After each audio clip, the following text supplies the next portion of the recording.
Hello explorers, I hope that you all are doing fine. So in today's video we are going to talk about Caesar Cipher.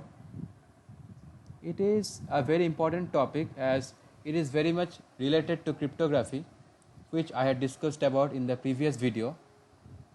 So this topic is very important regarding cryptography because it marks the beginning or foundation of cryptographic techniques to be practiced all over the world.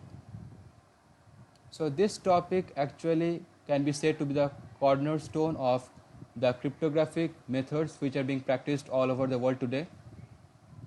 This is one of the rudimentary ideas about cryptographic techniques. So today's video is about Caesar Cipher. So what is cipher? As you all already know that I discussed about cipher in my previous video on cryptography in a nutshell. If you haven't seen my previous video, then please check it out. In my previous video, I had told that cipher is a coded language or coded bit of information in which each of the characters which are used in a particular language has a different set of characters corresponding to it. So in my previous video, I had also talked about cryptography, encryption. So what is encryption? So encryption is basically the process of encrypting a human readable message into a ciphertext. A ciphertext contains unreadable format data, which is actually sent from the sender to the receiver. Actually, the receiver gets the coded information, and after applying decryption techniques, he is able to get back or retrieve the actual information which the sender actually intends to send the receiver. So this is all about cipher. But what is Caesar? Oh, Caesar is nothing, but he is actually the ancient Roman emperor whose name was Julius Caesar. He was actually very famous at his time. So actually it is called cipher because it was named after him, because he only used this technique to pass on information from one source to the other in a secure format so that no intruder can intercept the message. So basically he devised this ingenious technique of coding information. So to honor him, this type of cipher technique is known as Caesar Cipher. So without further ado, I think we should start the video.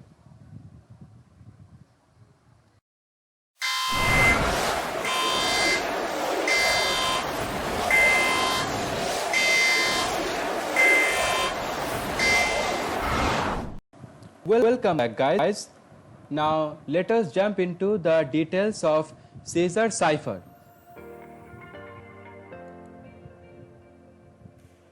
So the first question which comes to our mind is that what is Caesar Cipher?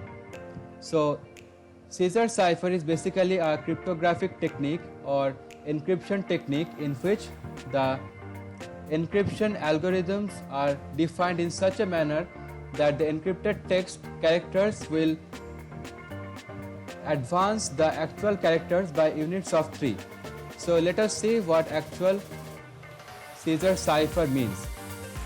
In cryptography, a Caesar Cipher, also known as Caesar Cipher, the shift cipher, Caesar's code or Caesar's shift, is one of the simplest and most widely known encryption techniques. It is a type of substitution cipher in which each letter in the plain text is replaced by a letter some fixed number of positions down the alphabet. For example, with a left shift of 3, D would be replaced by A. Similarly, E would be becoming B, and so on. The method is named after Julius Caesar, who used it in his private correspondence. So as I already told that Caesar Cipher is nothing but a shifting algorithm or encryption technique in which the encrypted text will be advanced in the rightward direction from the actual text by character units of 3. So it was basically named after Julius Caesar, who used it in his private correspondence first. So let us see what else we have to see. So we have come across some points which we need to ponder upon. Caesar cipher is a type of code convention which was used in the times of Julius Caesar's reign for the exchange of secret and invaluable information.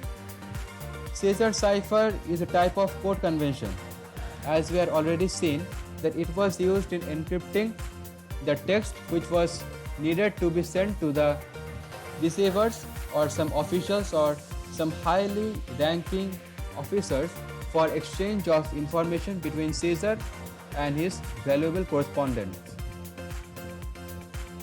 Also, the Caesar cipher technique is not very complicated because this technique was invented by Caesar in the ancient times. It also comprises of shifting letters. As we are seeing, Caesar cipher works on the principle of shifting letters by units of 3.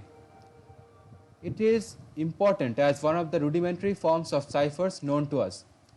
So obviously, Caesar cipher is one of the ancient forms of encryption techniques known to humankind.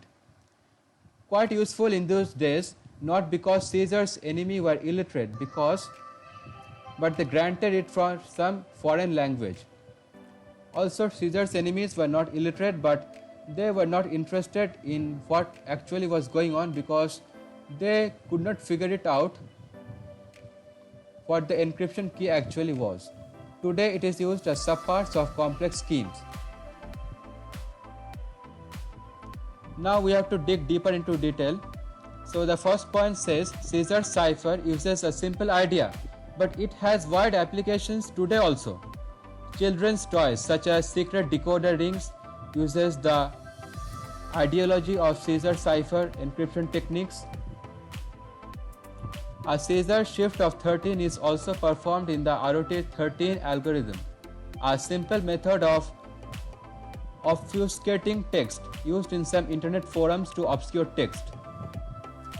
And the third important application of Caesar in today's life is it is often incorporated as part of more complex schemes such as the Vigenère cipher. So Caesar cipher is not only the actual cipher which was used in the ancient times, but it is also the foundation stone for some of the modern ciphers as well, such as we have seen Vigenère cipher. The Caesar cipher is named after Julius Caesar, who according to Suetonius used it with a shift of 3 to protect messages of military significance. And the final and foremost point is, while Caesar was the first recorded use of this scheme, other substitution ciphers are known to have been used earlier. Julius Caesar's nephew Augustus also used the cipher but with a shift of 1. So again, it all depends on the user on the basis of what encryption technique he wants to use his or her cipher.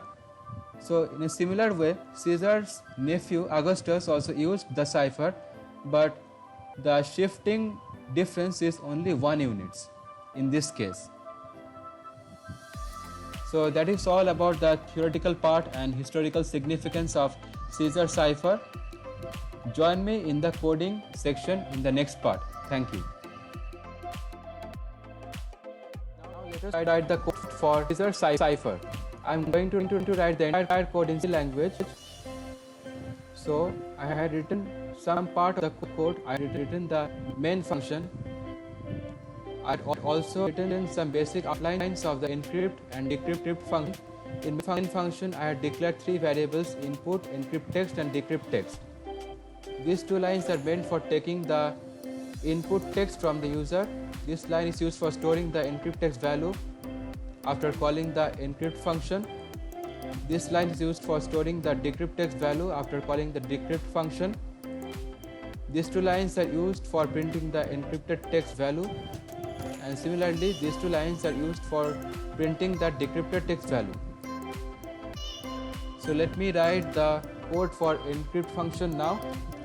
Let me write the code for encrypt function.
So we are finished writing the code for encrypt function. In encrypt function we have two integer variables and one character variable. The integer variable I is the counter variable, and the integer variable n is used for storing the ASCII equivalent for each of the characters present in the input text. And after storing the ASCII equivalent for each of the characters, we are going to increment the values by 3. And if the value of n exceeds 90, then it is going to do some calculations and some bit of code is written here. It is going to do some processing, and after the processing it is again going to convert the ASCII value or the numeric ASCII value equivalent of the characters back into the encrypted character. And after we have got the encrypted character for each of the input characters, we are going to place the encrypted character back in the original place of the input text. Similarly, for the else part, when n is less than equal to 90, we are going to execute these two lines of code.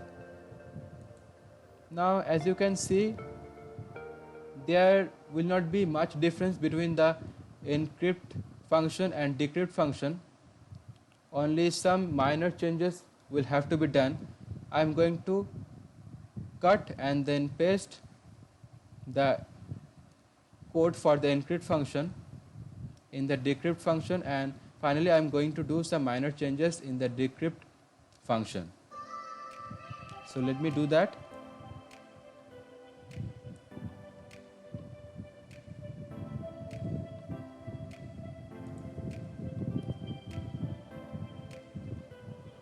Now I am going to do some minor changes in the decrypt function.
So I think we are also done with the code for decrypt function as well.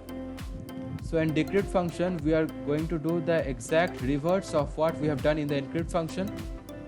In decrypt function, we are going to reduce the ASCII equivalents of each of the characters of the past encrypt text by units of 3, and after doing that, we are going to check if the value of n is less than 65. If it is less than 65, then we are going to execute these 3 lines of code, which I guess you are smart enough to understand the logic behind. And if the value of n is greater than equal to 65, these 2 lines of code are going to be run. So after all that, the decrypt function is going to be returned. As you can see here, we have called the decrypt function. Similarly, for the encrypt function, it is called here only. So after writing all these pieces of code, let me execute it first. Before executing, I am going to save the entire code and then I am going to execute it after compiling. So let me do it.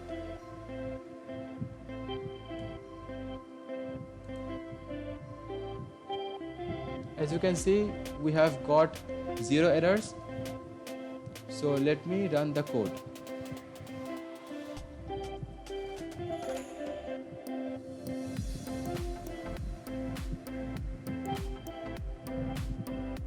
So here, as you can see, it is asking the text to be sent.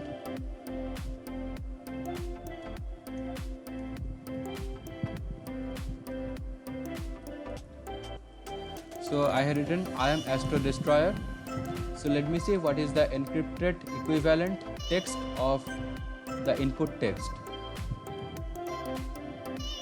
So as you can see, the encrypted text is this and the decrypted text is this. So as you can see, let me take one character example. Let me take the last one. The last character is capital R. So if we advance 3 units from R, we get U. That is, from R we have S, T and U. So after 3 units we get U. Similarly, for each of the characters, the encrypted text will be advanced by units of 3. Similarly, the decrypted text is the exact reverse process of encryption.